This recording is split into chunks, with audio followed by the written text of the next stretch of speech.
The world watches in terror as the first missile falls. But in Washington, there are those who toast with champagne, while global markets collapse, and the average citizen suffocates under record inflation. One sector is celebrating: the merchants of death. The war in Iran is not decided by generals in the Pentagon. It is decided in the boardrooms of the Big Five.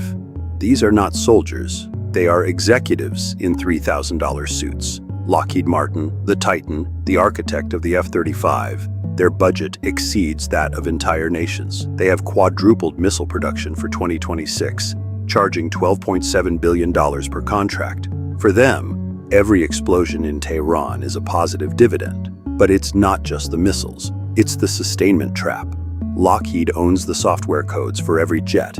If a pilot in the Persian Gulf fires a weapon, Lockheed gets a royalty for the data. If a wingtip cracks, only Lockheed can print the replacement. They have turned the U.S. Air Force into a high-stakes subscription service. You don't buy a fighter jet anymore. You rent the right to survive. Raytheon, the masters of the sky.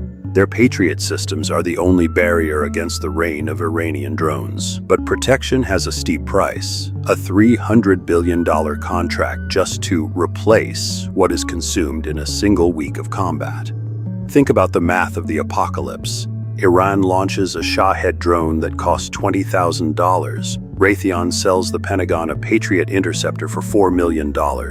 Every time the U.S. Navy wins a dogfight over the Strait, the American taxpayer loses 4 million units of wealth. It is an industrial-scale transfer of public money into private hands triggered by the push of a button. General Dynamics and Northrop Grumman, the Lords of Darkness, while Arleigh Burke destroyers fire from the sea. The new B-21 Raider pierces the Iranian soil. The Pentagon has injected $2.4 trillion into defense contracts since 2020. Nearly half of all U.S. government spending ends up in their bank accounts. Northrop Grumman's B-21 program is the ultimate black hole. $700 million per aircraft. And yet, the military is forced to pay for developmental upgrades every time the mission profile changes. They aren't just building a bomber, they are building a permanent debt machine that feeds on the fear of Iranian deep storage facilities. But there is a crack in the system. The Pentagon has started to show its teeth. They have created the Blacklist.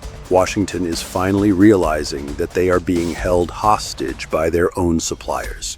If these companies don't deliver the missiles in 15 days, if they use the supply chain crisis to inflate prices while American sailors are in the line of fire, Washington is threatening to pull the plug on the billions. They are threatening to invoke the Defense Production Act, effectively nationalizing the assembly lines. Why? Because the United States is afraid of running out of ammunition while Iran keeps launching swarms. The arsenal of democracy is currently an arsenal of debt.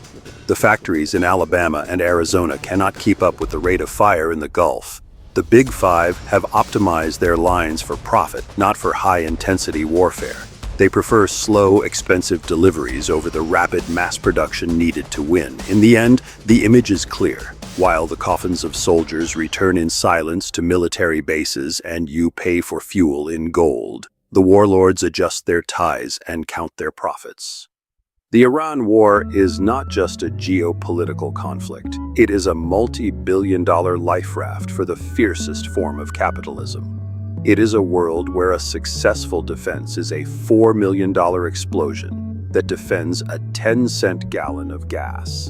In 2026, death is the only business that never knows a loss, because as long as there is a threat in the East, there is a check being signed in the West. Subscribe to Navy Decoded. Follow the money, and you will find the truth.